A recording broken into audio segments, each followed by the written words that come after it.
Hi friend, நம்ம யூடெக் தமிழ் சேனலை subscribe பண்ணாதவங்க உடனே சப்ஸ்கிரைப் பண்ணுங்க. கூட பக்கத்தில் இருக்க பெல் ஐக்கானும் கிளிக் பண்ணுங்க. அப்பதான் நம்ம சேனலில் போடுற புத்தம்புது வீடியோ உங்களுக்கு நோட்டிஃபிகேஷனாக வரும். ஒரு வீடியோ கூட மிஸ் பண்ணாத நீங்கள் பார்க்கலாம். வீடியோ பிடிச்சிருந்தா லைக் பண்ணுங்க, கமெண்ட் பண்ணுங்க, மறக்காம உங்க ஃப்ரெண்டுங்களுக்கு ஷேர் பண்ணுங்க.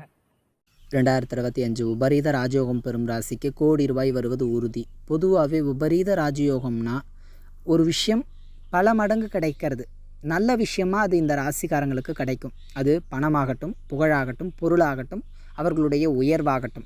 பொருளாதார ரீதியில் நல்ல மாற்றத்தையும் நல்ல செல்வாக்கையும் செல்வ செழிப்பையும் புகழ், கௌரவம், செல்வாக்கு, அதிகார தோரணை, அதீத உயர்வு, அந்தஸ்து எல்லா விதத்திலும் மிக உயர்ந்து இருக்கக்கூடியது. பல மடங்கு நன்மை நடப்பது. ஒரு இடத்துலேருந்து உங்களுக்கு வர வேண்டிய அந்த தொகை பல மடங்கு வர்றது, கிடைக்காத இருந்த தொகை வர்றது, பேர் புகழ் பெறுவது, செல்வாக்கு மிக்க நகராக, ஒரு மதிப்பு மிக்க நபராக நீங்கள் அந்த ஒரு நடை போடுவது, அதிகாரம் தோரணை நிச்சயமாக இருக்கும். அதீத செல்வாக்கு உண்டு, பொருளாதார மாற்றம் உண்டு, வாழ்வியல் வெற்றி கட்டாயமாக இந்த காலகட்டம் உண்டு. தடைகள் இருக்காது, அதிர்ஷ்டங்கள் உங்களுக்கு தானாக வரும். எடுத்த காரியம் தொட்டது துலங்கும். எண்ணற்ற நன்மைகள். நீங்கள் நினச்சதை விட உங்களுடைய செயல்பாடுகள் ரொம்ப அற்புதமாக இருக்கும். நல்ல செல்வாக்கு மிக்க நபராக நீங்கள் இருக்கக்கூடிய அமைப்பும், அதீத பேர் புகழும், குடும்பத்தின் ஒத்துழைப்பும், பொருளாதாரம் நல்லாயிருக்கும். வண்டி வாகனம், வீடு வாசல், சொத்து சுகம் அமைவது, அதன் மூலம் முயற்சியும் முன்னேற்றத்தையும் தர்றது, இந்த மாதிரி நல்ல விஷயங்கள் மிகுதியாக இருக்கும். ரிஷப ராசிக்காரங்களுக்கு அற்புதமாக இருக்கும். உங்கள் உழைப்பை நம்புங்க, உங்களை முழுமையாக நீங்கள் நம்புங்க. மற்றவங்களை நம்புறதை விட உங்களுடைய நம்பிக்கை உங்களுக்கு மிக உயர்ந்த ஒரு செல்வாக்கையும் முன்னேற்றத்தையும் கட்டாயமாக இந்த ஆண்டு தரும். அதே மாதிரி மிதுன ராசி இயல்பாகவே உங்களுடைய புத்திசாலித்தனம் இந்த ஆண்டு சரியாக பயன்படுத்தி அதன் மூலம் நல்ல முன்னேற்றமும் உயர்வும் உண்டு.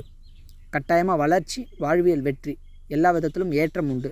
விருச்சிக ராசிக்கு சிறப்பாக இருக்கும். நீங்கள் எதிர்பார்க்குறத விட இந்த காலகட்டம் எண்ணற்ற பயன்கள், ஏராளமான நன்மைகள். உங்களுடைய கஷ்டம் வீண் போகாது. நீங்கள் கஷ்டப்பட்டது கடவுள் நிச்சயம் உங்களை அவ்வளோ ஈஸியாக விட்டுற மாட்டார். ஒரு விஷயம் சொல்லுவாங்க, நல்லவங்களை கடவுள் ரொம்ப சோதிப்பார், கைவிட மாட்டார். கெட்டவனுக்கு அள்ளி அள்ளி கொடுப்பார், ஆனால் கை விட்டுருவார். அதெல்லாம் உண்மை தான். நீங்கள் அதை உணர்வீங்க. அதை உணர்றதுக்கான ஒரு வாய்ப்பை கடவுள் இந்த ஆண்டு உங்களுக்கு உருவாக்கி தருவார்.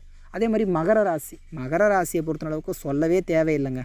கடந்த காலகட்டம் வாழ்க்கை, அவங்களுடைய வாழ்க்கையில் எந்த கஷ்டம் உச்சகட்டமோ அதை அடைஞ்சிருப்பாங்க. அவ்வளோ ஏமாற்றத்தையும் துன்பத்தையும் வாழ்க்கையை முழுமையாக வெறுத்தே இருப்பாங்க. யாரையும் நம்பத்தகாமல் எல்லாராலும் ஏமாற்றத்தை சந்திச்சிருப்பாங்க. உறவுகள் ரீதியாகவும் பொருளாதார ரீதியாகவும் ரொம்ப நெருக்கடியையும் ரொம்ப இக்கட்டான கஷ்டங்களையும் மன வேதனைக்கு ஆளாகியிருப்பாங்க. நிச்சயமாக அது எல்லாமே மாறி வாழ்க்கையில் மகிழ்ச்சி எனும் மலர் நிச்சயமாக அவர்களுக்கு மலரும். பொருளாதார நிலை அவர்களுக்கு அற்புதமாக இருக்கும். நிச்சயமாக சிறப்பான வெற்றிகளையும் நல்ல முன்னேற்றத்தையும் அற்புதமான நற்பலன்களையும் நிச்சயமாக பெறுவாங்க. துலா ராசிக்கும் இது சிறப்பான யோகத்தை தரும். அவர்களுடைய வாழ்வியல் வளர்ச்சி ரொம்ப சிறப்பு. கடந்த காலகட்டம் கொஞ்சம் மெதுவாக முன்னேற்றத்தை சந்திச்சுட்டு இருந்த இவங்க கொஞ்சம் சடன் பிக்கப், நல்ல ஒரு உயர்வை சந்திப்பாங்க, நல்ல ஒரு முன்னேற்றத்தை அடைவாங்க, பொருளாதார மாற்றத்தை நிச்சயமாக சந்திப்பாங்க. அதன் மூலம் வளர்ச்சியும் இருக்கும், மாற்றங்கள் நிறைந்ததாக இருக்கும். பொதுவாகவே இந்த ராசிக்காரங்களுக்கு வேலை, தொழில், வியாபாரம் இதிலெல்லாம் அதீத மாற்றங்களை சந்திப்பாங்க. அதன் மூலம் வளர்ச்சியும் பொருளாதாரத்தில் நல்ல உயர்வையும் கட்டாயமாக பெறுவாங்க. அதனால் விபரீத ராஜயோகம்ன்றது பல மடங்கு இந்த ராசிக்காரங்களுக்கு பெறுவாங்க. தன்னுடைய செயல்பாட்டில் தடை இருக்காது. மண்ணை தொட்டாலும் பொன்னா மாறும் அந்த அற்புதமான காலமே இது. அவர்களுடைய முயற்சிகள் நிச்சயம் வீண் போகாது. ஒரு விஷயத்தில் கை வச்சுட்டாங்கன்னா அதை வெற்றி பெறாமல் விட மாட்டாங்க. தொட்டது துலங்கும். அதனால் என்ன நினைக்கிறாங்களோ அதை நினச்சதை முடிக்கக்கூடிய அந்த ஒரு அமைப்பு உண்டு. இந்த வீடியோ பிடிச்சிருந்ததுன்னா கமெண்ட் பண்ணுங்கள், லைக் பண்ணுங்கள், மறக்காமல் உங்கள் நண்பர்களுக்கும் அது ஷேர் பண்ணுங்கள். கூடவே நம்ம யூடியூப் தமிழ் சேனலை சப்ஸ்கிரைப் பண்ணாத உடனடியாக சப்ஸ்கிரைப் பண்ணிட பக்கத்தில் இருக்க பெல் ஐக்கானை கிளிக் பண்ணுங்கள்.